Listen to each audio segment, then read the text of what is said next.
everybody, it's Sarah And Kate from the Bookmobile, back for another fun story time. So, what song do you want to start out with, Kate?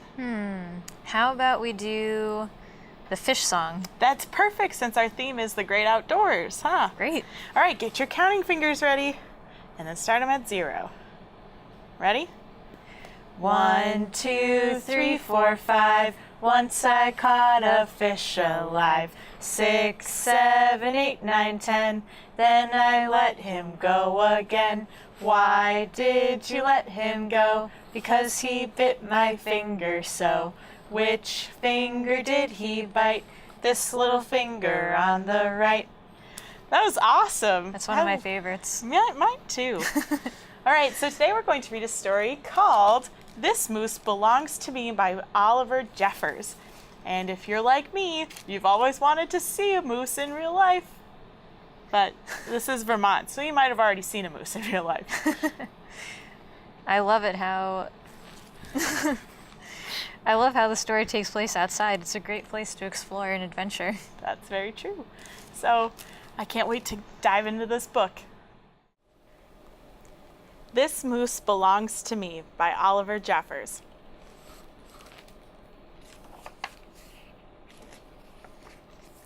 Wilfred owned a moose. He hadn't always owned a moose. The moose came to him a while ago, and he just knew, that it was meant to be his. He thought he would call him Marcel. He began following Marcel, explaining the rules of how to be a good pet. Much of the time, it seemed as though the moose wasn't listening, but Wilfred knew he was.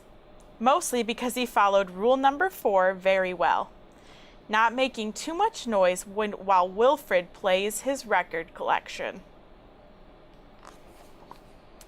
Sometimes the moose wasn't a very good pet. He generally ignored Rule 7, going whichever way Wilfred wants to go. The moose had a very good sense of direction, and Wilfred did not. And because the moose was particularly poor on Rule 7, subsection B, maintaining a certain proximity to home, Wilfred quickly learned to bring some string along on their outings so he could find his way back home again. Sometimes the moose was an excellent pet. He had no trouble with Rule 11, providing shelter from the rain. Or Rule 16, knocking down things that are out of Wilfred's reach. One day, as Wilfred discussed their plans for the coming year on a particularly long walk, he made a terrible discovery. Someone else thought she owned the moose. "Rodrigo, you're back!" Wilfred was dumbstruck. This moose was Marcel, not Rodrigo. The old lady was mistaken, and Wilfred thought it only proper that he correct her. "This moose belongs to me," he explained. And to prove it, he called Marcel. "Heel." But the moose did not respond. He seemed more interested in the old lady. "Good, Rodrigo." Embarrassed and enraged, Wilfred rushed home. But in his haste, and miles from anywhere, he tripped over his string and got tangled up. And there he lay. Wilfred was beginning to get a little bit worried. It was getting late and the monsters would be out soon. He had just ruled out the last of his options when along came the moose and performed Rule 73 brilliantly, rescuing your owner from perilous situations. All was forgiven, and perhaps, Wilfred admitted, he never really owned the moose anyway. With that in mind, he and the moose reached a compromise. The moose would agree to all of Wilfred's rules whenever it suited him. The end.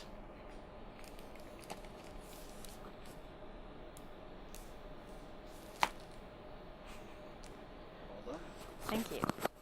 So Sarah, do you know what we're making today? No, but it has to do with markers and coffee filters, so I'm pretty excited. Yes, you should be. So today we're making butterflies and dragons out of coffee filters, and the best part of all, we're gonna tie-dye them. We're It's so much making fun. dragons? Dragonflies. Oh. Okay. Did I say dragons? All right. So the first thing we need to do is get some coffee filters. So this is what we're looking for, just your regular old coffee filter. And you're also going to want to get a scrap piece of paper so when you color on your coffee filter, it doesn't go through onto the table. So we'll put our scrap paper down, coffee filter on top, and start scribbling with markers. Doesn't have to be neat, it doesn't have to be solid, just get as much color down as you can. You can make it spiky or swirly, whatever you think. What colors are you using, Sarah? I'm using, so far, I've used blue, green, and purple. Very cool. Thanks. All right, and try to cover the whole coffee filter. We don't want to have any blank areas. Oh, man.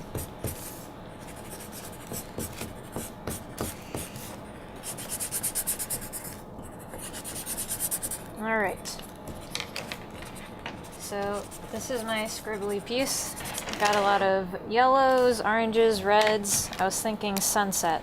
What were you thinking? I was thinking forest colors or colors you could find outside, but it kind of turned into beachy. I don't know, but that's what I went with. Very nice. So, thank you. All right, so once you have your design on the coffee filter, you're going to find a surface that you can get wet. That's a good idea. And take a little bit of water and just drip it onto your coffee filter so the colors start to bleed together. Does it matter how it looks after? Nope, it's going to be a big swirl of color. Wow, that's so cool. So you can start to see the colors bleeding. And once you've saturated your coffee filter, it's going to look like this. Or something like that. So once it's dry, you can leave it out in the sun to dry or put it in front of a fan. We're going to take our coffee filters and some pipe cleaners. You have a pipe cleaner? Yeah, yes. All right. And you're going to scrunch up your coffee filter right down the middle. Like this? Yep. So now it looks like you have a bow or a pair of wings. Oh. Which one are you doing? I'm going to do a butterfly. All right, I will do the dragonfly. Okay. So for the butterfly, you fold your pipe cleaner in half. So it looks like the letter V. And then you're going to take your coffee filter and put it right in the middle of that V. And then you're going to twist it to hold the coffee filter in place. And I like to separate the pipe cleaner at the top so it looks like an antenna for the butterfly. That's how you make a butterfly. All right, and for the dragonfly, it's a little bit simpler. You can just wrap your pipe cleaner right down the middle and twist it up, and then you've got a dragonfly. Cool. Then you can make it fly around, or tie it to a string and have it hang down. Whatever or you you can want. set it down like it's taking a nap on a log. Thanks, Kate. You're welcome. Hope you have fun making this at home. Wow, those dragon butterflies were really fun to make, weren't they? Yeah, I loved all the colors. And they're so easy. You can make like a gazillion if your parents let you take the coffee filters. So, how did you enjoy This Moose Belongs to Me? Did we learn that sometimes we all have to share things and that animals don't really always belong to you? I did. I'm glad. All right, well, make sure you're safe this summer and make sure you explore the outdoors. See you next time. See ya. Bye.